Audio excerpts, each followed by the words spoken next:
विद्यार्थी मित्रांनो, बघता बघता आपण पाठ्यपुस्तकातल्या सर्व घटकांचा अभ्यास केलेला आहे।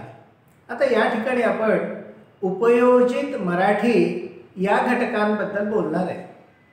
खरं तर उपयोजित मराठी म्हणजे नेमकं काय, तर व्यावहारिक जीवनामध्ये जगत असताना आपल्याला भाषेचा खूप मोठा उपयोग होत असतो।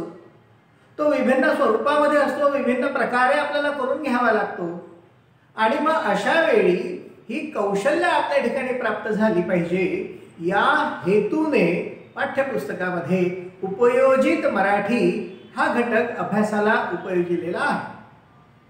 आता या उपयोजित मराठीमध्ये जेव्हा आपण दैनंदिन जीवनामध्ये समाजाचा विचार करतो तेव्हा आपल्या मनातील भावना असतील, आपल्या मनातले विचार असतील, आपला एखाद्या गोष्टीकडे बघण्याचा दृष्टिकोन असेल किंवा एखाद्या व्यक्तीला जाणून घेण्याची आपल्यामधली असलेली जिज्ञासा असेल, त्या सर्वच बाबतीमध्ये वेगवेगळ्या प्रकारे आपल्याला त्याचा सांगोपांग विचार करावा लागतो।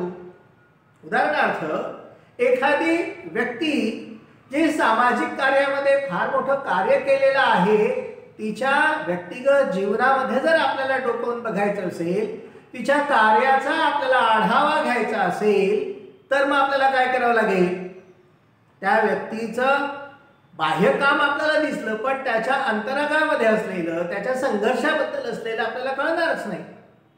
मग आपण अशा वेळी त्या व्यक्तीशी संवाद साधत असतो आणि हा संवाद म्हणजे नुसतंच गप्पा नसतात, तर त्या प्रश्नोत्तराच्या स्वरूपामध्ये आपण तो संवाद घेत असतो आणि हा संवाद घेत असताना मग आपल्याला त्या व्यक्तीच्या जीवनामध्ये डोकावता येतं, बघता येतं, त्याला जाणून घेता येतं। पाठ्यपुस्तकामध्ये आपल्याला हाच एक महत्त्वाचा धागा पकडून मुलाखत हा प्रकार अभ्यासाला ठेवलेला आहे। खरं तर मुलाखत हा प्रकार अभ्यासाला का ठेवावा लागला? मित्रांनो, मुलाखत हा प्रकार तांत्रिकदृष्ट्या खूप महत्त्वाचा आहे। त्या ठिकाणी एक तंत्र लागतं आणि हे तंत्र आपल्याला जर समजलं नसेल तर मग आपण काहीही करू शकणार नाही। केवळ मला जमतं, मला प्रश्न विचारता येतात म्हणजे मला परिपक्वता आली असं तिथे होत नाही। म्हणून आपल्याला मुलाखतीचा किमान सराव व्हावा, परिचय व्हावा या अनुषंगाने पाठ्यपुस्तकामध्ये हा घटक अभ्यासाला ठेवलेला आहे। आता ही झाली अभ्यासाला ठेवलेल्या असण्याची पार्श्वभूमी, परंतु मुलाखतीमध्ये नेमकं काय स्वरूप असतं, मुलाखतीमध्ये काय करायला पाहिजे, काय करू नये, हे सगळे बारकावे आपल्याला शिकावे लागतील आणि त्याच अनुषंगाने आपण मुलाखतीच्या बाबतीत या प्रकाराबद्दल सविस्तर थोडं इथे जाणून घेणार आहोत। मुलाखत या अरबी शब्दावरून मुलाखत हा शब्द तयार झाला आहे। मुळात मुलाकात हा अरबी शब्द आहे। आपण खूपदा उर्दूमध्ये, हिंदीमध्ये मुलाकात असा शब्द ऐकतो, पण त्याची मूळ उत्पत्ती ही जी आहे ती अरबी भाषेतून इकडे आलेला आहे। परंतु पुढे मराठीमध्ये आल्यानंतर मराठीने आपल्या पद्धतीने त्याला वळवलं आणि तो शब्द मराठीमध्ये स्थिर झाला। मग आता हे मुलाखत म्हणजे काय, तर मुलाखत म्हणजे पूर्वनियोजित संवाद, आधी ठरवून केलेला, म्हणून त्याला पूर्वनियोजित म्हटलेलं आहे। आणि हा आधी ठरवून केलेला संवाद किंवा पूर्वनियोजित संवाद जो आहे यामध्ये एक गोष्ट महत्त्वाची आहे की जे आपण त्या व्यक्तीला जाणून घेण्यासाठी प्रश्नांच्या स्वरूपामध्ये जी काही विचारणा करणार आहोत ती आपल्याला आधी करून ठेवावी लागते। त्या व्यक्तीबद्दल काय आपल्याला माहिती असावं, काय नसावं, हे सगळं आधी ठरवावं लागेल। त्याचप्रमाणे आपल्या मुलाखतीचा हेतू काय आहे, कोणत्या अनुषंगाने आपल्याला ती मुलाखत घ्यायची आहे, हे पण आपल्याला आधीच ठरवावं लागतं। म्हणून मुलाखत म्हणजे पूर्वनियोजित संवाद आता हेतुपूर्वक घडवून आणला जातो। म्हणजे हा संवाद जो आहे हा कसा आहे, हेतुपूर्वक घडवून आणलेला आहे। सहज आपण एकमेकांना भेटलो आणि प्रश्न विचारले असं तिथे नाहीये, तर त्याऐवजी त्या ठिकाणी एक घटक अत्यंत महत्त्वाचा आहे, तो म्हणजे विशिष्ट हेतू असतो आपला आणि त्या हेतूतून मग हे सगळं आपल्याला निर्माण करावं लागतं। त्या पद्धतीचं वातावरण असेल, त्या पद्धतीची एकंदर रचना असेल, ते आपण पुढच्या घटनेच्यामध्ये बघणार आहोत. मुलाखत दाता, मुलाखतकार, मुलाखत ऐकणारा म्हणजे श्रोता यांचा सहभाग हा मुलाखतीमध्ये अत्यंत महत्त्वाचा आहे. कारण इथे 3 घटक अत्यंत महत्त्वाचे आहेत. कोणते कोणते? एक मुलाखत देणारा, दुसरं मुलाखत घेणारा आणि ज्या लोकांसाठी म्हणजे जे वाचक असतील किंवा श्रोता असतील तो तिसरा घटक. आणि हा तिसरा घटक अत्यंत महत्त्वाचा आहे. कारण तुम्ही व्यक्तिगतरित्या स्वतःसाठी हे प्रश्न विचारत नसता, तर या समाजाचा प्रतिनिधी होऊन, श्रोत्यांचा प्रतिनिधी होऊन ते प्रश्न विचारत असता आणि त्या माध्यमातून मग तुम्ही जे व्यक्त करत आहात ते सगळ्या समाजाचे प्रातिनिधिक प्रश्न आहेत आणि त्यातून मग त्या वक्त्याचं किंवा त्या अतिथीचं, त्या माणसाचं व्यक्तिमत्व आपल्याला समजायला मार्ग मोकळा होतो. म्हणून हे 3ही घटक अत्यंत महत्त्वाचे आहेत. मुलाखत दाता जसा महत्त्वाचा आहे तसा मुलाखतकार महत्त्वाचा आहे आणि मुलाखत ऐकणारा म्हणजे श्रोता ह्यांचा सहभाग त्यामध्ये महत्त्वाचा असतो. मुलाखतीमधून व्यक्तीच्या जीवनाचा आणि कर्तृत्वाचा वेध घेतला जातो. आता व्यक्तीच्या जीवनाचा म्हणजे एखाद्या व्यक्तीने आयुष्यामध्ये जे काही त्याच्या यश मिळवलं असेल ते यश त्याला कशा पद्धतीने मिळालं, किंवा एखादा लेखक असेल तो जीवनाकडे कशा पद्धतीने बघतो, तो एखाद्या प्रसंगाकडे कशा पद्धतीने बघतो, एखादा कवी असेल त्याच्या कवितांचे एकंदर विषय कसे फुलत जातात, त्याला ते कसे सुचतात, त्याची पार्श्वभूमी काय आहे, किंवा एखादा गायक असेल, खेळाडू असेल त्यांच्या पण जीवनामध्ये आपण डोकावून बघू शकतो. त्यांच्या व्यक्तिगत जीवनामध्ये त्यांचे संघर्ष आपल्याला समजून घेता येऊ शकतात. आणि हे सगळं करत असताना मग आपल्याला मुलाखतीचा खरा आनंद मिळत असतो. आणि केवळ एवढ्यांपुरतंच मर्यादित नाही, तर ज्या एखाद्या कुठल्याही व्यक्तीने सर्वसामान्यांपेक्षा वेगळं काहीतरी केलेलं आहे त्या व्यक्तीला जाणून घेण्याचा आपल्याला हक्क असतो.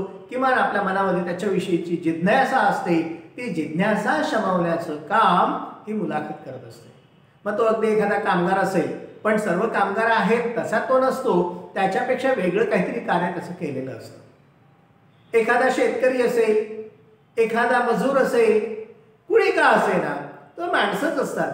पण या माणसांमध्ये राहून सुद्धा त्यांचं कार्य जे आहे ते काहीतरी वेगळं असतं आणि हे वेगळे पण जाणून घेण्यासाठी मुलाखत ही घेतली जाते. म्हणून मुलाखतीमधून व्यक्तीच्या जीवनाचा आणि कर्तृत्वाचा वेध घेतला जातो.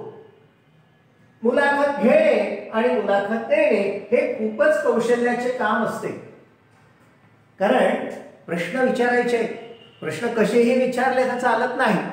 मग जो मुलाखत घेणारा असतो तो मुलाखत दाता आणि श्रोता यांना जोडणारा दुवा असतो. तो श्रोत्यांचा प्रातिनिधिक स्वरूपामध्ये तिथे बसलेला एक प्रतिनिधी असतो. त्याचप्रमाणे जो मुलाखत देणारा आहे त्याचे विचार समाजापर्यंत पोहोचवण्यासाठी त्याला खुलवण्याचं काम पण तो करत असतो. म्हणजे त्याची भूमिका दुहेरी असते आणि म्हणून त्याची जागा खूप महत्त्वाची आहे. दुसरा भाग असा की मुलाखत देणारा सुद्धा तेवढाच महत्त्वाचा आहे. तुम्ही प्रश्न विचारणारे आहात, तुमच्याकडे सगळे काही छान तयारी केली आहे, पण नेमकं काय बोलावं हे जर त्या मुलाखत दात्यास कळत नसेल, असंबद्ध बोलत असेल किंवा नेमकी प्रश्नांची उत्तरं देत असताना तो काहीतरी वेगळं सांगत असेल तर मात्र ती मुलाखत फसते. म्हणून मुलाखत देणारा आणि मुलाखत घेणारा ही दोनही माणसं त्या ठिकाणी फार महत्त्वाचे असतात. आता मुलाखतीचं नेमकं स्वरूप काय असतं? मित्रांनो लक्षात घ्या की आपण दैनंदिन जीवन जगत असतो तेव्हा सर्व माणसांपर्यंत आपण पोहोचू शकू अशातला भाग नाही. मग अशा माणसांपर्यंत पोहोचण्यासाठी आज विविध माध्यमं आपल्यासमोर उपलब्ध झाली आहेत, ज्यामध्ये वर्तमानपत्र आहे, ज्यामध्ये कुठल्या प्रकारची मासिकं असतील, जिथे आकाशवाणीसारखं माध्यम आहे, कुठे दूरदर्शनसारखं माध्यम आहे किंवा अनेक ठिकाणी प्रत्यक्षात लोकांना ऐकण्याची संधी पण उपलब्ध आहे. मी हे सगळी माध्यम आहे, स्वरूप आहेत. या स्वरूपातून आपण त्या व्यक्तीचा जगासमोर मांडू शकतो.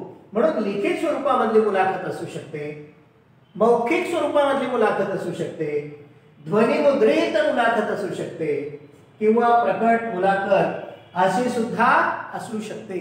म्हणजे असे 4 भिन्न प्रकार या ठिकाणी दिलेले आहेत. मग कित्येकदा काय होतं की वर्तमानपत्रामध्ये किंवा दिवाळी अंकांमध्ये आपल्याला चांगल्या चांगल्या लोकांच्या मुलाखती वाचायला मिळतात. कधी आपण आकाशवाणीवर अशा मुलाखती ऐकत असतो, कधी त्या ध्वनिमुद्रित केलेल्या पुनर्प्रक्षेपितही होत असतात. एकदा, दोनदा, 10दा आपल्याला त्या ऐकता येतात. आणि कित्येकदा त्या प्रत्यक्ष आपण समोरासमोर बसून ऐकू शकत असतो. अशी ही वेगवेगळी स्वरूपं मुलाखतीची आहेत. तर मुलाखतीचा नेमका हेतू काय आहे, तर एखाद्या व्यक्तीच्या जीवनाचे पैलू, त्याची संघर्ष गाथा, त्या व्यक्तीच्या आत दडलेला माणूस समजून घेण्यासाठी किंवा विचारवंतांची मते जाणून घेणे किंवा तज्ञांकडून नवे काही माहीत करून घेणे किंवा एखादी घटना खोलपणे समजून घेणे, समाजाचे प्रबोधन करणे, जनजागृती करणे किंवा कलांचा रसास्वाद इत्यादी हे सगळे हेतू या ठिकाणी असतात. समजा एखादी राजकीय व्यक्ती आहे, त्या राजकीय व्यक्तीला आपल्याला समजून घ्यायचं आहे. मग आता आपल्याला तर त्याच्याबद्दलचं काहीच माहिती नाही. अशा वेळी ह्या मुलाखतीमधून आपल्याला त्याच्या जीवनामध्ये डोकावता येतं आणि मग आपण तो माणूस समजून घेऊ शकतो. उदाहरणार्थ, अगदी वरच्या पातळीवरची ही जी राजकारणी मंडळी आहे, ज्यामध्ये शरद पवार असतील, दिवंगत बाळासाहेब ठाकरे असतील किंवा सोनिया गांधी असेल किंवा नरेंद्रजी मोदी असतील, या लोकांनी आपल्या जीवनामध्ये जे संघर्ष केले आणि ज्या संघर्षामधून त्यांनी संघटन घडवत या देशामध्ये काहीतरी नवं निर्माण करण्याचा प्रयत्न केला, ते आपल्याला कसं समजणार आहे? मग आपल्याला प्रत्यक्ष त्यांची मुलाखत घ्यावी लागेल आणि त्या मुलाखतीमधून मग आपल्याला त्यांच्या जीवनामध्ये डोकावता येईल. राजकीय दृष्ट्या प्रवास हा भाग वेगळा, पण त्यांचं खाजगी आयुष्य कसं आहे, त्यांनी कशा प्रकारचे संघर्ष केलेले आहेत, हे आपल्याला कसे कळतील? हे त्यांच्याच तोंडून आपल्याला ऐकावे लागतील किंवा ऐकावे लागले असतील. तुम्ही यापूर्वी पण अनेकांच्या मुलाखती ऐकलेल्या असतील. हे जेव्हा आपण ऐकू तेव्हा मग आपल्याला ती माणसं कळायला लागतात. म्हणून एखाद्या व्यक्तीच्या जीवनाचे पैलू आपल्याला त्या ठिकाणी समजून घेता येतात. आता बाळासाहेब ठाकरेंचं मी उदाहरण दिलं, आज ते आपल्यात नाहीये, पण बाळासाहेब ठाकरेंची राजकीय पार्श्वभूमी जरी सोडली तरी ते अत्यंत उत्कृष्ट असे व्यंगचित्रकार होते. मग आता हा व्यंगचित्रकार म्हणून असलेला त्यांच्या आयुष्यातला प्रवास हा जर आपल्याला समजून घ्यायचा असता तर आपण त्यांना त्यावेळी प्रश्न विचारले असते. अशा मुलाखती यूट्यूबवर किंवा अनेक ठिकाणी तुम्ही वाचल्या असतील, त्यांच्या बऱ्याचशा मुलाखती आहेत. किंवा आत्ताच्या घडीला जी काही ही मोठी मंडळी आहे, जसं शरद पवार असतील किंवा नरेंद्रजी मोदी असतील, हे आपल्यासमोर आहेत. आपण यांच्या जीवनामध्ये सुद्धा डोकावू शकतो आणि मग त्यांच्या जीवनाचे विविध पैलू आपल्याला कळू शकतात. नरेंद्रजी मोदी एक उत्कृष्ट राजकीय व्यक्ती आहे, हे खरं आहे, पण त्यांना संगीताचा नाद सुद्धा आहे. आपण पाहिलंय की ते कुठला ड्रम असेल तर वाजवून बघतात, कुठले आणखी काही संगीताचं असेल, काही का असेना, तो माणूस अतिशय मनमोकळा जीवनामध्ये खुलत असतो, त्याचं आयुष्य जगत असतो. मग हे जे त्यांचं वेगळेपण आहे हे आपल्याला कुठून कळणार आहे, तर हे त्या मुलाखतीतून कळणार आहे. म्हणून त्याची संघर्ष गाथा असेल किंवा त्याच्या जीवनाचे पैलू असेल हे आपल्याला इथे कळतं. त्याबरोबरच त्या व्यक्तीच्या आत दडलेला माणूस समजून घेण्यासाठी आपल्याला मुलाखतीचा उपयोग होत असतो. आता माणसाच्या आतमध्ये माणूस दडलेला असतो, तो निखळ असतो. बाह्य स्वरूपामध्ये जे आता मी तुम्हाला उदाहरण सांगितलं शरद पवारांचं, राजकीय म्हणून काय आहे तो आपला भाग नाही, पण एक माणूस म्हणून जर असं माणूस म्हणून त्याचा विचार करत असू तर ते जीवन त्यांचं वेगळं आहे. मग हा त्यातला माणूस जो दडलेला आहे, एखादा समाजसेवक असेल, अगदी आपले अण्णा हजारे असतील, त्यांच्यातला माणूस जो आहे तो आपल्याला शोधता आला पाहिजे. एखादा राजकीय म्हणजे सिनेमामध्ये काम करणारा असेल, नाटकांमध्ये काम करणारा कलावंत असेल, त्याच्या जीवनामध्ये सुद्धा आपण डोकावू शकू, त्याच्यामध्ये दडलेला माणूस शोधू शकू. उदाहरणार्थ नाना पाटेकर एक नट म्हणून आपल्याला माहिती आहे, त्याचा म्हणजे राजकीय प्रवास कुठे आपल्याला दिसणार नाही, पण त्याचा नाट्यक्षेत्रामधला, सिनेमामधला कारकिर्दीचा अनुभव आपल्याला आहे. पण एक समाजाचं देणं लागतो म्हणून समाजासाठी काही करू पाहणारा नाना पाटेकर आपल्याला कधी कळणार आहे? नाना पाटेकरांचं सामाजिक कार्य सुद्धा तितकंच मोठं आहे. अगदी आपल्या विदर्भामध्ये असतील, मराठवाड्यामध्ये असतील, जे शेतकरी आत्महत्या करतायत त्यांच्या कुटुंबासाठी काहीतरी करू पाहणारा हा नाना पाटेकर खरंच त्या माणसाला म्हणजे राजकीय किंवा कुठल्या प्रकारचं आर्थिक मदत मिळावी किंवा आपली प्रसिद्धी व्हावी हे भाग तिथे नाहीये. कारण त्याच्या आतमध्ये दडलेला माणूस जो आहे तो त्याला स्वस्थ बसू देत नाही आणि म्हणून मग ते अतिशय पोटतिडकीने समाजामध्ये काम करतात. असाच एक नट आहे ज्यांनी पृथ्वीमध्ये ज्या भूगर्भामध्ये पाण्याची पातळी आहे जी कमी कमी होत चाललेली आहे याच्यावरचं चिंतन केलं आणि पाणी फाउंडेशन सारखी एक नवीनच संस्था उभी केली.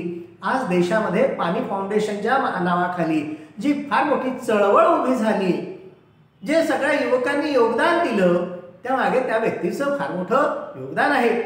आणि म्हणून मग अशा वेळी आपल्याला असं वाटतं की या लोकांच्या मनामध्ये किंवा या लोकांच्या आत कुठला तरी एक वेगळा माणूस आहे आणि हा माणूस त्यांना हे सगळं करायला प्रवृत्त करतो. म्हणून आपण त्या दडलेला माणूस समजून घेऊ शकतो किंवा विचारवंतांची मते जाणून घेणे हा सुद्धा भाग खूप महत्त्वाचा आहे. हा मुलाखतीतून आपल्याला स्पष्ट होतो.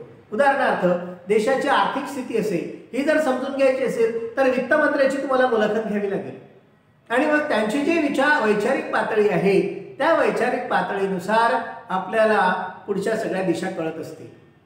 हा झाला एक भाग. केवळ अर्थमंत्र्याकडेच तुम्ही गेले पाहिजे अशातला भाग नाही. आणखी काही विचारवंत या ठिकाणी आहेत. उदाहरणार्थ आमच्या समीक्षेच्या क्षेत्रामध्ये डॉक्टर हरिश्चंद्र थोरात असतील किंवा जनसाहित्याचे प्रवर्तक म्हणून श्रीयुत सावरकर सर असतील किंवा आणखी मार्क्सिस्ट असतील, कम्युनिस्ट असतील, यांच्या विचारांचा पगडा काय आहे तो आपल्याला समजून घ्यावा लागेल. या विचारांमधून या वेगवेगळ्या अंगांनी ते समाजाकडे कसं बघतात, जीवनाकडे कसं बघतात, घटना प्रसंगांकडे कसं बघतात ते त्या विचारांमधून आपल्याला कळणार आहे.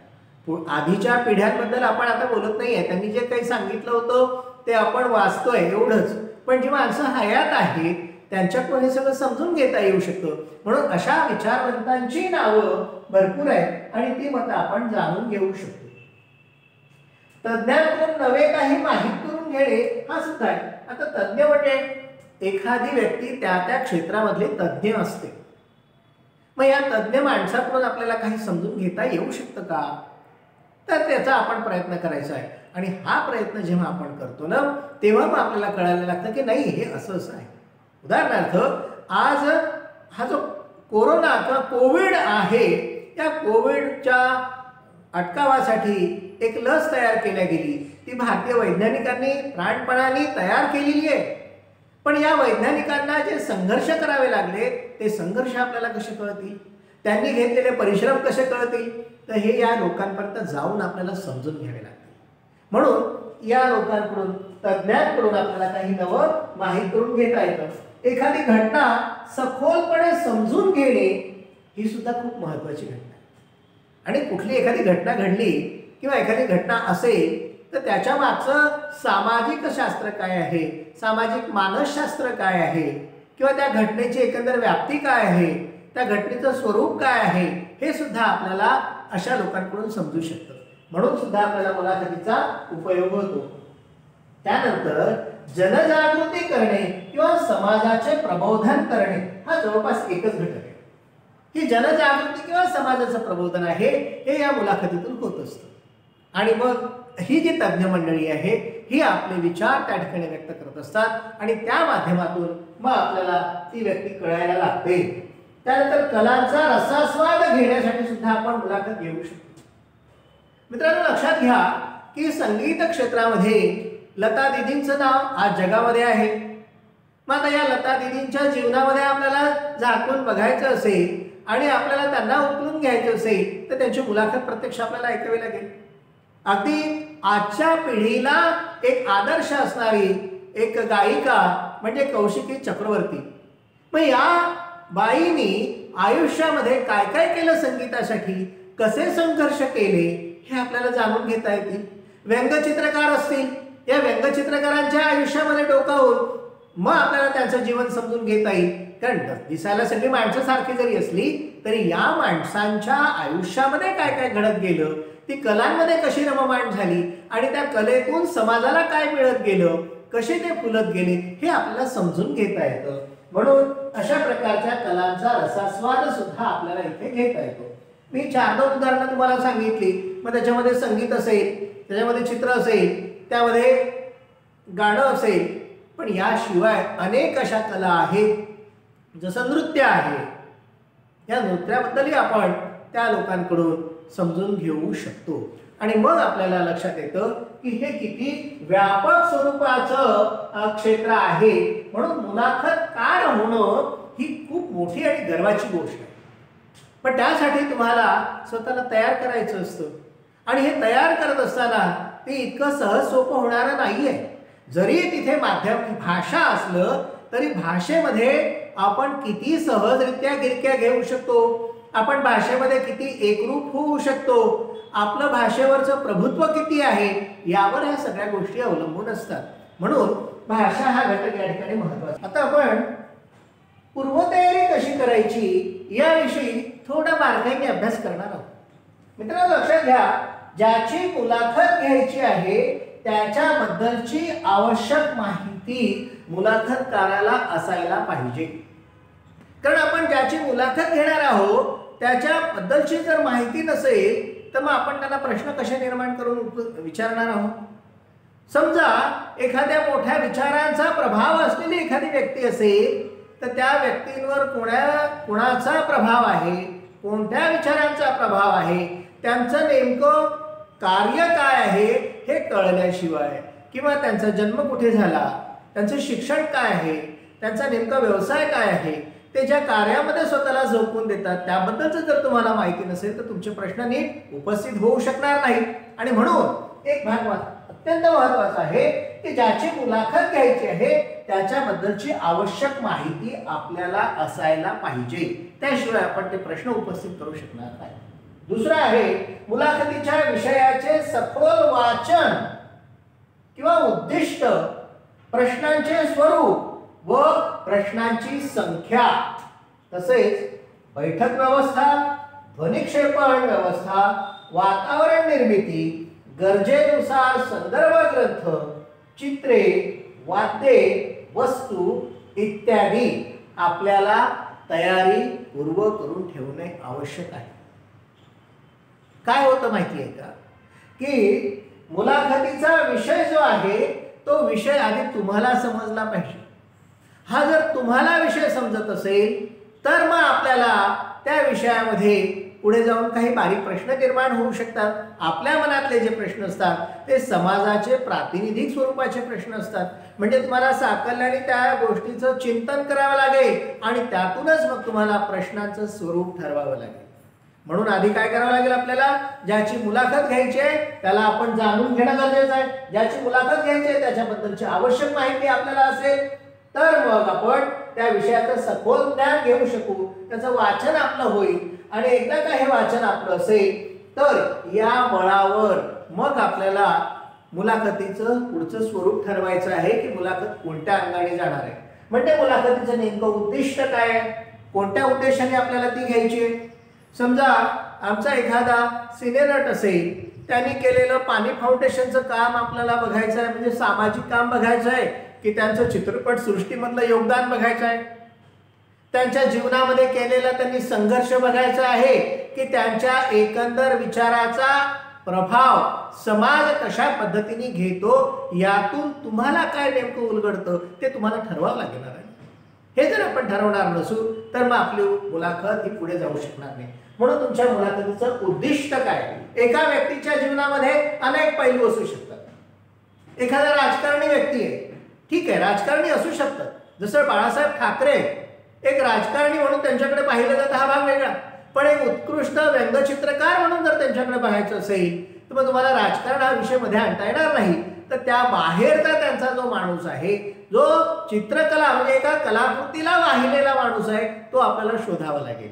हा शोधत असताना मग आपल्याला राजकारणाशी फारसं काही आपुलकी ठेवून विचारण्याची गरज नाहीये, पण त्यांच्या व्यंगचित्रामधून काय नेमकं काय येतं, काय प्रतिबिंबित होतं, ते कसे वळले, हे मात्र आपल्याला पहिली त्यातून समजू शकतात. आणि मग त्यामध्ये राजकारण आणि त्यांचा कलावंत यांच्यामध्ये सरमिसळ काही होते का हे आपल्याला समजून घ्यायचं आहे. म्हणून जरी आपलं उद्दिष्ट त्यांच्यातला कलाकार समजून घेणे असलं तरी कलेच्या बाहेरचा त्यांचा जो राजकीय जीवनाचा प्रवास आहे हा सुद्धा आपल्याला समजून घ्यावा लागेल. आणि मग हा आपण समजून घेत असताना मग त्यातले आपल्याला वेगवेगळे पदर असे वेगळे वेगळे काढता येतात आणि प्रत्येक स्तर वेगळा दाखवता येतो की हा स्तर वेगळा, हा वेगळा, हा वेगळा, हे असे वेगवेगळे स्तर दाखवणं हेच खरं आपलं कसं बसतं. आणि त्यासाठी आपल्याला आपलं उद्दिष्ट ठरवणं गरजेचं असतं. जसं उद्दिष्ट महत्वाचं आहे तसंच प्रश्नांचं स्वरूप आणि संख्या सुद्धा आपल्याला आधी ठरवावी लागेल. तुम्हाला प्रश्न काढता येतात, पण प्रश्न काढायचे म्हणजे नेमकं किती काढायचे, वेळ किती आहे, आपण कशा प्रकारचे प्रश्न काढणार आहोत, ह्या सगळ्या गोष्टी खूप महत्त्वाच्या आहेत. आणि मग त्याची संख्या सुद्धा आपल्याला निश्चित करावी लागेल. की समजा एक 45 मिनिटाची मुलाखत असेल तर या 45 मिनिटांमध्ये आपण जास्तीत जास्त किती प्रश्नांना स्पर्श करून जाऊ शकू, समोरच्या वक्त्याकडून त्यावर किती भाष्य येऊ शकतं, याचा एक ढोबळमानाने अंदाज तुम्हाला काढायचा आहे. एखादा वक्ता बोलताना खूप खुलत जाईल, अधिक सखोल सांगत जाईल, एखादा वक्ता संक्षिप्त स्वरूपामध्ये सांगून मोकळा होईल. मग याच्यामधला जो वेळ आहे हा वेळ तुम्हाला साधता आला पाहिजे. कारण तुमचा तर मुलाखतीचा वेळ हा 45 मिनिटं ठरलाय, त्या 45 मिनिटाच्या आत तुम्हाला ती संपवता येणार नाही, हे बरोबर आहे. मग उरलेल्या वेळात तुम्ही काय करणार, म्हणून आधी आपल्याला ती संख्या निश्चित करावी लागेल. एकदा का जर आपण ही संख्या निश्चित केली तर मग त्या अनुषंगाने आपण प्रश्न निर्माण करू. आणि हो, आणखी एक भाग महत्वाचा आहे, आपण प्रश्न निर्माण केले, हे प्रश्न कोणासाठी आहे, हे आपल्यासाठी आहे, हे श्रोत्यांसाठी नाहीये, हे त्या वक्त्यासाठी नाहीये, हे आपल्यासाठी आहे. म्हणून आपण निर्माण केलेले जे प्रश्न आहेत या प्रश्नांमधून त्या उत्तरांची जी काही आपल्यासमोर मालिका तयार होणार आहे या मालिकेतून त्या उत्तरांवर सुद्धा आपल्याला आधारित प्रश्न निर्माण करता आले पाहिजे. तुम्ही काढून ठेवलेल्या प्रश्नाशी त्याचा समन्वय साधता आला पाहिजे. आणि हे सगळं तुम्हाला अगदी वेळेवर करायचं आहे. तुम्हाला त्यासाठी खूप आधी ठरवून गेलं आणि मी असंच विचारणार तर ते तांत्रिक स्वरूपाचं होईल आणि एकदा ती चौकट तुम्ही आखून घेतली तर मग त्याच्याकडे कोणीही पाहणार नाही. मुलाखत जी आहे ती समोरच्या श्रोतू वर्गाला ऐकावीशी वाटली पाहिजे ना. आणि म्हणून त्यासाठी तुमच्या भाषेवर तुमचं प्रभुत्व पाहिजे, तुमची एकंदर विचारसरणी त्या तुमच्या भाषेच्या प्रश्नांसोबत तुम्ही कशा पद्धतीने त्या विषयाला हाताळत वक्ता आणि श्रोता यांच्यामधला दुवा होता तो दुवा होणं महत्वाचं आहे. आणि म्हणून आपल्याला प्रश्नांची संख्या ही ठरवावी लागते. त्यानंतरचा मुद्दा येतो तो म्हणजे बैठक व्यवस्था. आता ही बैठक व्यवस्था आधीच आपल्याला करायची आहे की वक्ता कुठे बसणार आहे, तुम्ही कुठे बसणार आहे, कॅमेरा कुठे असेल, लाईट्स कसे असतील, हे आधी तयारी करायची आहे. नाही तर मग होतं काय, वेळेवर वक्ता येऊन बसतो आणि आपला माईक सुरू होत नाही, मग कुठेतरी धावाधाव होते. हे आधी करून ठेवा. हे वेळेवरचे प्रकार नसतात. वेळेवर जर तुम्ही करू लागलात तर तुमचं हसू होतं, प्रेक्षकांचा भ्रमनिरास होतो आणि एकदा प्रेक्षकांचा भ्रमनिरास झाला तर तो कार्यक्रम हातातून सुटतो. म्हणून ही सगळी तयारी पहिल्यांदा करायची असते. एखादी गृहिणी काय करते, स्वयंपाक करण्याआधी सगळं तयार करून ठेवते, मगच ती पाककृतीकडे वळते. अगदी वेळेवरच आता आपल्याला भाजी करायची आहे, तेल काढलं, मीठ काढलं, मिरची काढली आणि मग आता भाजी काय करायची तर मग भाजी आणायला जातो. असं होतं का त्यांचं? नाही होत. मग आपण हे आयुष्यामध्ये प्रत्येक क्षेत्रामध्ये का लावायचं नाही? तुम्हाला परीक्षेला जायचं आहे, त्याची पूर्वतयारी तुम्हाला आधी केली पाहिजे. आपण वारंवार प्रश्नांची उत्तरं लिहून पाहिली पाहिजे, किती वेळामध्ये संपतात ते आपल्याला कळलं पाहिजे. आपल्या बैठक व्यवस्थेमध्ये आपल्या सगळ्या पूर्वनियोजनाचे हे सरावाचे टप्पे असतात, हे आपण केलं पाहिजे. हे जसं परीक्षेच्या बाबतीत असेल, स्वयंपाकाच्या बाबतीत आहे, तसंच हे मुलाखतीच्या बाबतीत. म्हणून मुलाखतीमध्ये बैठक व्यवस्था आपण पाहिजे. ध्वनिक्षेपण व्यवस्था ज्याला आपण माईक म्हणतो हा सुद्धा आपल्याला आधीच ठरवायचा आहे. त्यानंतर वातावरण निर्मिती सुद्धा असली पाहिजे. काय असतं, तुम्ही मुलाखत घेणार आहात, आलेला माणूस तिथे आहे आणि हे सगळं अगदी औपचारिक पद्धतीने जर जात असेल तर त्याला एक साचे पद्धत येते आणि मग तो कार्यक्रम पुन्हा सुटतो. म्हणून खेळीमेळीच्या वातावरणामध्ये, कौटुंबिक स्वरूपाच्या वातावरणामध्ये जर त्या गप्पा होत असतील, त्या चर्चा होत असतील, ती प्रश्नोत्तर होत असतील तर ते लोकांना भावतं, आपलंसं वाटतं. आणि मग हे आपलंसं वाटायला लागलं की तो वाचक किंवा श्रोता त्या मुलाखतीचा एक भाग होतो आणि मग ते अधिक फुलत जातं. म्हणून लक्षात घ्या की तुम्हाला वातावरण निर्मिती करण्याची आहे आणि गरजेनुसार, ह्या भाग महत्वाचा पुन्हा, गरजेनुसार संदर्भ ग्रंथ किंवा चित्र किंवा वाद्य किंवा वस्तू इत्यादी तुम्हाला त्या ठिकाणी तयार ठेवायचं आहे.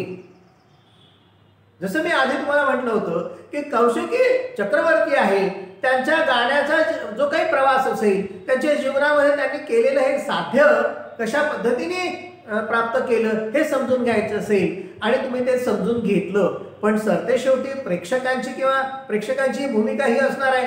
त्यांच्या मनामध्ये जिज्ञासा असेल, कुतूहल असेल की या बाईने प्रत्यक्ष गावं. मग आता प्रत्यक्ष गायला तुम्ही त्यांना सांगितलं, त्या तयार झाल्या, पण त्यांना साथीला संगत द्यायला तबला आवश्यक आहे, पेटी आवश्यक आहे. ही जर असेल तर मग त्यांचं गाणं अधिक उठेल ना. मग तुम्ही वेळेवर जर तयारी करतो म्हटलं तर होईल का? निश्चित होणार नाही. एखादा चित्रकार आहे, व्यंगचित्रकार आहे आणि व्यंगचित्रकाराला आपण समजून घेतोय, पण हे समजून घेत असताना मग प्रेक्षकांची अपेक्षा असेल की एखादं व्यंगचित्र यांनी काढलं पाहिजे आणि तुम्ही वेळेवर कशावर काढायला लावणार आहे? प्रश्न आपल्यासमोर उपस्थित होईल. म्हणून आधीच आपण एक कॅनव्हास असेल किंवा एक कागद असेल, तिथे बोर्ड असेल, तिथे पेन्सिल असेल, तिथे आवश्यक सगळे घटक चित्रकलेसाठीचे उपस्थित करून ठेवणं गरजेचं आहे आणि मग ते लगेच ते काढतील आणि प्रेक्षकांना एक वेगळा आस्वाद मिळेल. हा आपण करणं गरजेचं असतं. म्हणून ही सगळी जंत्री आपण आधीच निर्माण करून ठेवली पाहिजे. याला आपण पूर्वतयारी म्हणतो ती हीच. आणि ही तयारी जर आपली असेल तर आपला आत्मविश्वास जो आहे तो अधिक दुणावतो.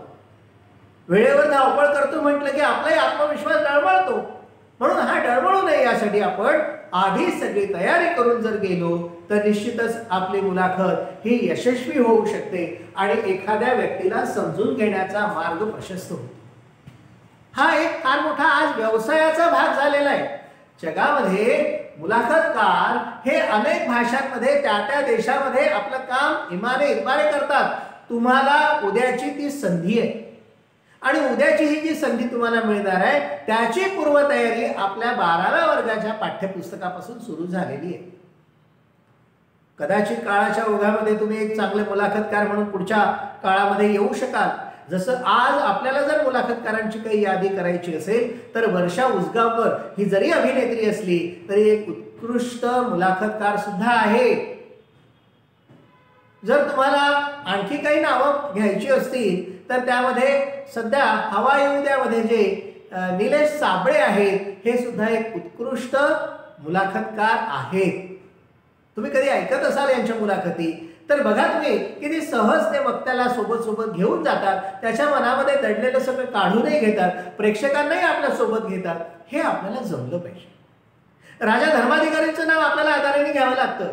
खूप छान मुलाखत घेतात, खूप माणसं आहेत, अगदी एक प्रचंड मोठी यादी आपल्याला त्या ठिकाणी तयार करता येईल. पण लक्षात घ्या हे सगळं करत असताना आपला आत्मविश्वास आपल्यामध्ये असला पाहिजे. भाषेसोबत आपण गिरक्या घेऊ शकलो पाहिजे. भाषेवर आपलं प्रभुत्व असलं पाहिजे. ज्याची मुलाखत घेतोय त्याच्या विषयाचं सखोल ज्ञान आपल्याला असलं पाहिजे.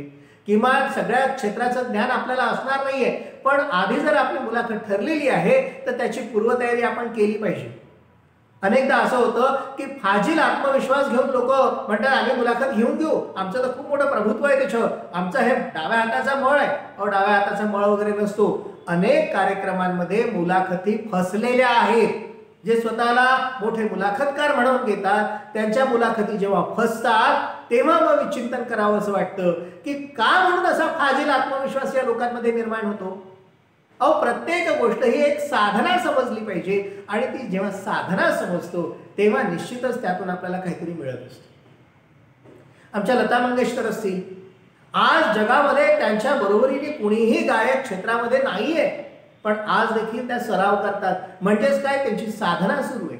ही साधना प्रत्येकाने केली पाहिजे, प्रत्येक क्षेत्रासाठी केली पाहिजे. मग आता त्या लोकांनी ती साधना केली पाहिजे. आपण मुलाखतकार आहोत, मग आपली पण पूर्वतयारी असायला पाहिजे, कारण ही एक साधना आहे.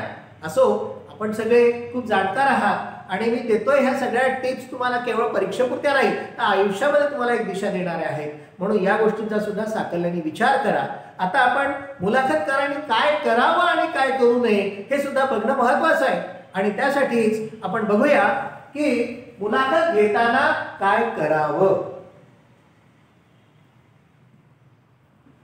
मुलाखत घेताना हे करावं असं मी लिहिलंय. आता हे करावं म्हणजे नेमकं काय तर बघा, मुलाखत घेणाऱ्याने आपल्या मर्यादांची जाणीव ठेवून प्रश्न विचारावे.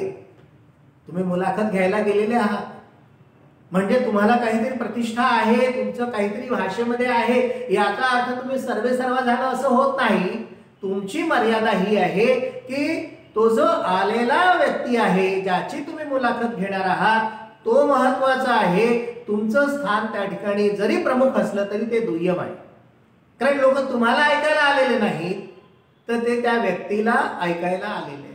म्हणून त्याचं अस्तित्व हे तुमच्यापेक्षा त्या क्षणी तरी जास्त असतं. म्हणून ही आपण जाणीव ठेवली पाहिजे की आपल्या काही मर्यादा आहेत, आपण त्या मर्यादेमध्ये राहूनच आपलं काम केलं पाहिजे. अन्यथा आपण जर स्वतःला श्रेष्ठ आणि माझं ज्ञान किती आहे हे प्रकट करायला गेला तर ती सुद्धा मुलाखत फसते. फसलेल्या मुलाखतीचे अनेक उदाहरण मी तुम्हाला देऊ शकेन. त्यानंतर मुलाखत घेणाऱ्याने आपल्या मर्यादांची जशी जाणीव ठेवणं गरजेचं आहे, तसंच प्रश्नांची उत्तरे देण्याचे किंवा न देण्याचे स्वातंत्र्य मुलाखत दात्यास दिलं पाहिजे. तुम्ही एखादा प्रश्न विचारला आणि त्याचं उत्तर मुलाखत दात्याने दिलंच पाहिजे असं बंधनकारक नाही. त्याच्या व्यक्तिगत आयुष्यामध्ये जे काही घडलं असेल ते सगळंच त्यांनी सांगावं अशी अपेक्षा तुमची चुकीची आहे. आज आमच्या देशामध्ये कोविड या आजारामुळे निर्माण झालेली किंवा जगामध्ये जी काही समस्या निर्माण झाली आहे, त्यामध्ये आमच्या देशातल्या वैज्ञानिकांनी जी लस तयार केलेली आहे त्या लसीबद्दल तुम्ही जाणून घ्या. पण त्या लसीचे आतले जे गुपित आहे ते जर तुम्ही त्याला विचारायला लागले तर तो सांगेल का? आणि तो सांगावा अशी अपेक्षा का करता? तुम्हाला एक उदाहरण सांगतो. एक अतिशय गाजलेली व्यक्ती होती, मी नाव सांगणार नाही त्यांचं, आणि त्या व्यक्तीची मुलाखत घेणाऱ्यांनी त्यांच्या खाजगी आयुष्यावर एक प्रश्न विचारला. त्यावेळी पहिल्यांदा त्यांनी सहज म्हणून टाळलं.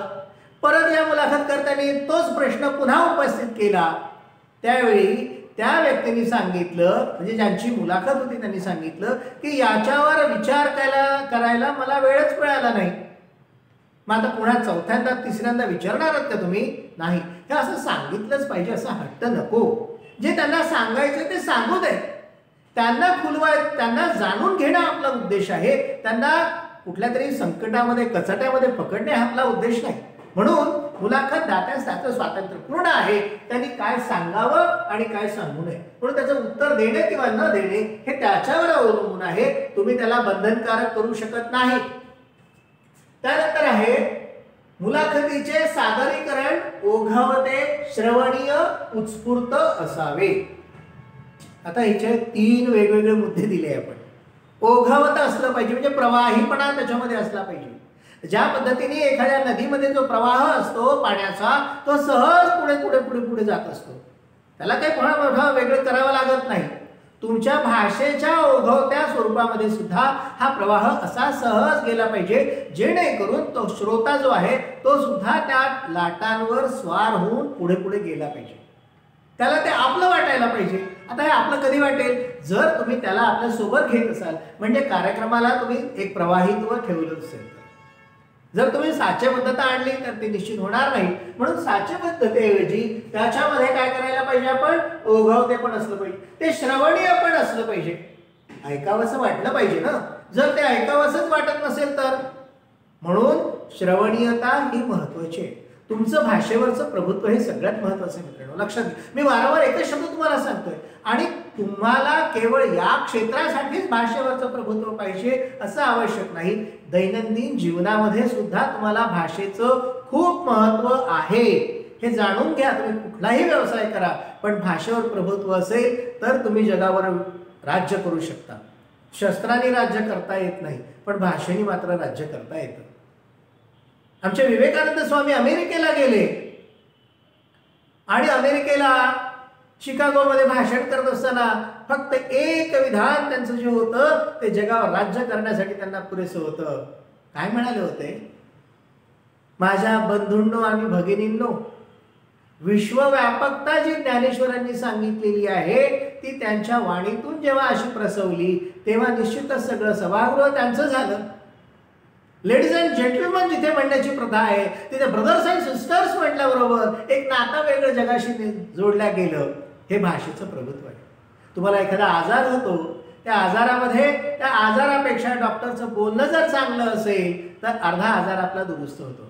आणि डॉक्टर जर नीट बोलणारा नसेल तर पुन्हा आपण त्याच्याकडे जातही नाही आणि आपला आजार सुद्धा लवकर दूर होत नाही. म्हणून भाषेसाठी आपण एक गोष्ट लक्षात ठेवायची की आपलं उत्स्फूर्त बोलणं, श्रवणीयता ही असायलाच पाहिजे. त्यासोबतच आपण काय करायला पाहिजे, मुलाखती दरम्यान अनौपचारिक आणि सकारात्मक वातावरण निर्माण करावे. औपचारिक वातावरण म्हणजे एक विशिष्ट चौकट असते, ती चौकट काही फार मोठे आयुष्याला पुरणारी नसते. आजकाल हा नवीन जो काव्य प्रकार आलेला आहे ज्याला आपण मुक्त छंद म्हणतो, त्या मुक्त छंदामध्ये काय असतं तर जीवनाचे जे प्रवाह आहेत, विचारांचे जे प्रवाह आहेत, हे सातत्याने ज्या पद्धतीने जात असतात त्यांना मुक्त सोडून द्यायचं. हे मुक्त सोडून देणं महत्वाचं असतं. हे जसं तिथे महत्वाचं आहे तसं आपल्या मुलाखतीमध्ये सुद्धा महत्वाचं आहे. आणि म्हणून एक गोष्ट लक्षात ठेवायची की त्याला औपचारिकतेपेक्षा म्हणजे अनौपचारिक वातावरण कसं निर्माण होईल हे जास्त लक्षात ठेवायचं. आणि वातावरण सकारात्मक असलं पाहिजे. तिथलंच नाही, आपले विचार सुद्धा सकारात्मक असले पाहिजे. मी हे करू शकणार आहे हा आत्मविश्वास तुमचा असला पाहिजे. ही सकारात्मकता जेव्हा विचारामध्ये येईल तेव्हाच ती त्या कार्यक्रमामध्ये सुद्धा येईल. आणि कार्यक्रमामध्ये आली की तुमच्यासोबत ते श्रोते सुद्धा तुमचे होऊन जातील. त्यानंतरचा भाग येतो संयम, विवेक, नैतिकता यांचे पालन आणि खुसखुशीतपणाची जोड देत रंग भरावे. नैतिकता आपल्यामध्ये असली पाहिजे. आपण जेव्हा समोरच्या व्यक्तीला त्याच्या नैतिकतेचे प्रश्न विचारत असू आणि आपण भ्रष्ट असू तर चालेल का? मग आता ही नैतिकता प्रत्येक बाबतीतच आपण जपली पाहिजे. आणि म्हणून आपली नैतिकता महत्वाची आहे. त्यासोबतच आपल्यामध्ये संयम असला पाहिजे. एखादा वक्ता उत्तर देत असताना थोडासा आक्रमक होत असेल तर तुम्हाला आक्रमक होत चालणार नाही, तुम्ही संयमानेच घेतलं पाहिजे. हे संयम खूप महत्वाचं आहे. हे फार मोठं शस्त्र आहे आणि हे शस्त्र आजकाल आपण हरवून बसलेलो. आपला विवेक लगेच आपण बाजूला सारतो. म्हणून अविवेकाने न वागता विवेकाने आपण वागलं पाहिजे, संयमाने आपण वागलं पाहिजे. संयमाने त्या वक्त्याला आपलं केलं पाहिजे, प्रेक्षकांना पण आपलं केलं पाहिजे. हा भाग अत्यंत महत्वाचा आहे. म्हणून संयम, विवेक आणि नैतिकता यांचं पालन आपल्याकडून होणं गरजेचं आहे. आणि खुसखुशीतपणाची जोड देत रंग भरले पाहिजे. हा खुसखुशीतपणा फार महत्वाचा आहे की एखादा कार्यक्रम आहे ना त्याला सहज पुढे पुढे नेण्यासाठी काही वाक्प्रचार असतील, काही म्हणी असतील, काही एखादी इकडची तिकडची उदाहरणं असतील, ही घ्या. ह्याने एक चांगला रंग वाढतो. जसं जेवणामध्ये तुम्ही पुरणपोळी खाताय, तुम्ही दूध घेताय, तूप घेताय, आणखी काही चांगले पदार्थ, पण त्यासोबत चटणी वगैरे असेल, लोणचं असेल, आणखी एखादा घटक असेल तर ते रंगत वाढते ना. असंच मुलाखतीचं आहे. मुलाखतीमध्ये असे वेगवेगळे उदाहरणं, वेगवेगळे वाक्प्रचार, म्हणी यांचा वापर करा. काही चांगल्या ओळी असतील त्या वापरा आणि त्या माध्यमातून मग तुमच्या मुलाखतीला एक वेगळा रंग भरला पाहिजे. म्हणजे ती खुसखुशीतपणाने फार छान होते. आणि सगळ्यात महत्वाचं मित्रांनो, हो, नाही, माहीत नाही, नंतर सांगेन अशा स्वरूपाची उत्तरे येणारे प्रश्न टाळले पाहिजे. हे फार महत्वाचं आहे. नाही तर आपण एखादा प्रश्न विचारला आणि त्याचं उत्तर जर हो म्हटलं मग पुढे काय करणार तुम्ही? मग पुन्हा दुसरा प्रश्न विचारावा लागेल. त्यापेक्षा प्रश्नच आपले असे असले पाहिजे ज्यातून ती व्यक्ती खुलत गेली पाहिजे. त्या व्यक्तीला समजून घेणं आपला उद्देश आहे. आपला उद्देश केवळ आपलं पांडित्य दाखवणे नाही. म्हणून हो, नाही किंवा नंतर सांगेन, विचार करतो असं काहीही उत्तर येईल असे प्रश्न आपण आधीच टाळले पाहिजे. आता आपण हे सगळं करावं असं म्हटलं, आता काय काळजी घेतली पाहिजे ती या ठिकाणी आपण बघतो. चुकीचे अप्रस्तुत प्रश्न टाळले पाहिजे. प्रश्न जर चुकीचा असेल तर उत्तर येईल का? नाही येणार. म्हणून चुकीचे किंवा अप्रस्तुत प्रश्न टाळा. अपमान होईल असे प्रश्न विचारू नये. ज्या व्यक्तीला तुम्ही बोलवलेला आहे त्या व्यक्तीचा अपमान करण्याचा तुम्हाला अधिकार नाही. म्हणून अशा अपमानजनक प्रश्न आपण विचारू नये. ही गोष्ट लक्षात ठेवा की अपमान होईल असे प्रश्न आपण विचारायचेच नाही. त्यानंतरचा भाग येतो ज्यामुळे ताणतणाव किंवा संघर्ष निर्माण होईल असे प्रश्न नसावे. तुम्ही समाजामध्ये एकोपा वाढवण्यासाठी तिथे मुलाखत घेत आहे, पण त्याऐवजी जर संघर्ष निर्माण होत असेल तर, समाजामध्ये तेढ निर्माण होत असेल तर, कुठेतरी चुकीचा संदेश जात असेल तर हे चुकीचं आहे. त्यामुळे ताणतणाव किंवा संघर्ष निर्माण होईल असे प्रश्नच विचारू नये ना. मग आहे मूळ विषय सोडून असंबद्ध प्रश्न नसावे, क्लिष्ट किंवा अवघड प्रश्न विचारू नये. आता हे दोन भाग फार महत्त्वाचे, की जो विषय आपण घेतलाय त्या विषयाच्या अनुषंगाने तुम्ही प्रश्न विचारा, पण तुम्ही विषयाच्या अनुषंगाने न विचारता भलतेच प्रश्न विचारायला लागले तर मूळ विषय सुटेल. म्हणून मूळ विषय सोडून असंबद्ध प्रश्न विचारू नये, क्लिष्ट अवघड प्रश्न विचारू नये. म्हणजे एखादा प्रश्न विचारल्यानंतर तो खूप कठीण आहे समजण्यास, माझा असा कठीण प्रश्न किंवा अवघड प्रश्न जर विचारला तर त्याचं उत्तर येईल का? नाही येणार. उलट तो वक्ता थोडासा गोंधळात पडेल. म्हणून असं गोंधळात पडणारे प्रश्न किंवा म्हणजे न कळणारे प्रश्न विचारू नये. आपली बुद्धिमत्ता आपल्याजवळ ठेवावी, सोपं सोपं सहज जे आहे ते आपण विचारलं पाहिजे. अपेक्षित उत्तर सूचित होईल असे सूचक प्रश्न नसावे. म्हणजे एखादा प्रश्न तुम्ही विचारला आणि त्याचं उत्तर त्याच्यामध्येच दडलेलं आहे तर मग काय होईल? त्याचं उत्तर येणारच नाही किंवा तुम्हाला जे अपेक्षित आहे तेच उत्तर ते देतील. मग अशा वेळी आपल्याला त्या व्यक्तीच्या जीवनाचा पैलू समजणार नाही आणि मग आपोआपच आपला प्रश्न जो आहे तो निरर्थक होईल. म्हणून तसे प्रश्न विचारू नये. त्यानंतर प्रश्नांची पुनरावृत्ती होईल असं काहीही आपण करू नये.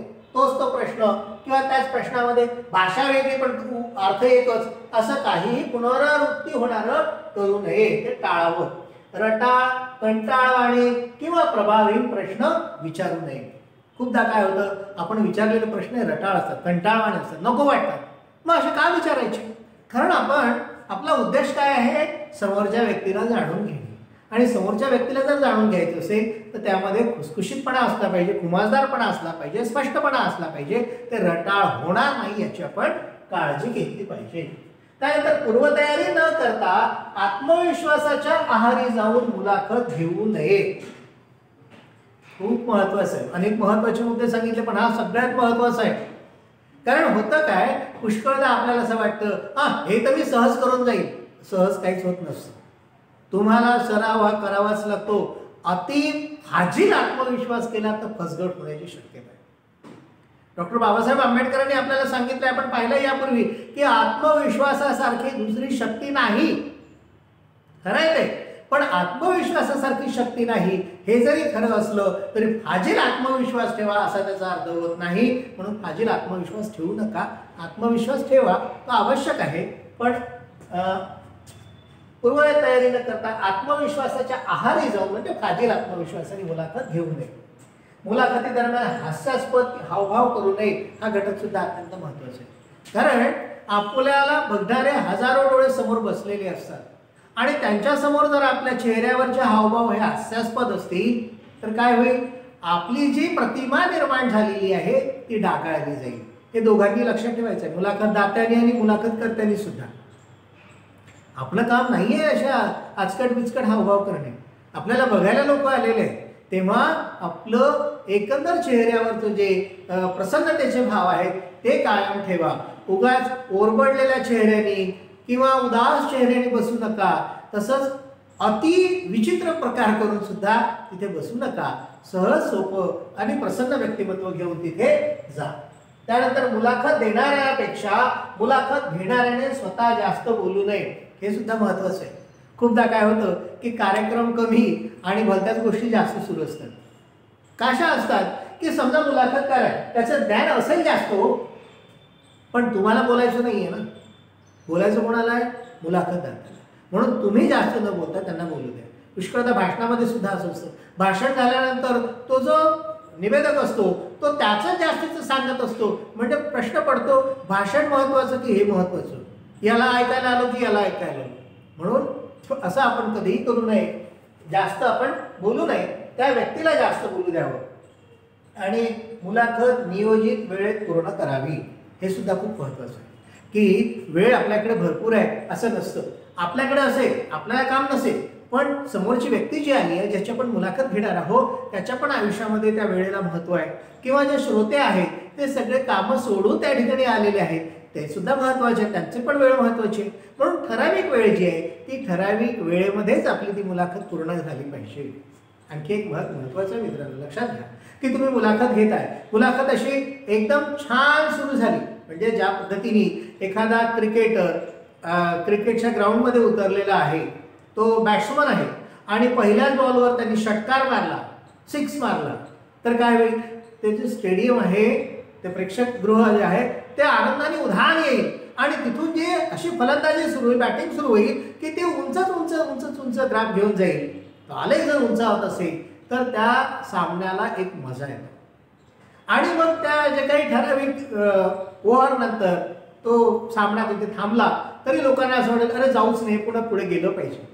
मुलाखतीचं सुद्धा तेच आहे. एकदा मुलाखत तुम्ही सुरू केल्यानंतर ती अशा उंचीवरून सुरू व्हावी की प्रेक्षक त्यामध्ये एकरूप झाला पाहिजे आणि तिथून त्याचा आलेख असा उंचावत उंच गेला पाहिजे आणि कुठे संपेल याचा अंदाज त्यांना यायच्या आत ती संपवली पाहिजे, जेणेकरून त्यांच्या मनामध्ये एक चुटपुट निर्माण होईल, अरे आणखी पुढे काय? हे पुढे काय जेव्हा त्यांच्या मनामध्ये निर्माण होतं ना, तेव्हा मग तुम्ही खरे यशस्वी मुलाखतकार होत असता. आणि म्हणून त्यासाठी आपण ह्या गोष्टीचा सराव केला पाहिजे. तुम्ही सुद्धा केवळ अभ्यासाचा भाग न ठेवता तुमच्या अवतीभोवती असलेल्या एखाद्या समाजसेवकापर्यंत, एखाद्या राजकीय व्यक्तीपर्यंत, एखाद्या कलावंतापर्यंत, एखाद्या लेखकापर्यंत जा, त्याला समजून घ्यायचा प्रयत्न करा. एक प्रश्नावली आधी तयार करून जा. त्यांनी सांगितलेले उत्तरं आणि तुमचे प्रश्न यामधून जो काही एक चांगला समन्वय साधला जाईल, त्यातून आपोआपच तुम्हाला काही नवीन शिकायला मिळेल आणि उद्याचा एक चांगला मुलाखतकार तुमच्यामधून निर्माण होईल. हा जर निर्माण झाला तर माझं आजचं जे विवेचन आहे हे सार्थकी लागेल. मित्रांनो, तुम्हाला हा व्हिडिओ नक्की आवडला असेल मला खात्री आहे. आणि आवडला असेल तर निश्चितच आपल्या सहकाऱ्यांना हा पुढे पाठवा, त्यांना पाठवा, त्यांचाही उपयोग, त्यांना फायदा होईल. आणि आयकॉन बटन दाबायला विसरू नका. आणि हो मित्रांनो, एक लक्षात घ्या, तुमच्या मनात जर काही विचार असतील, काही प्रश्न असतील, काही शंका असतील तर कमेंट बॉक्समध्ये मला त्या विचारा. त्यातून मला सुद्धा काही नवीन देण्याची प्रेरणा मिळेल, कारण तुम्ही सुद्धा माझ्यासाठी महत्त्वाचे आहे. आणि हो, जर आपण सबस्क्राईब बटन दाबलं नसेल तर निश्चित दाबा. पुन्हा भेटूया एका नव्या विषयासह पुढच्या भागामध्ये.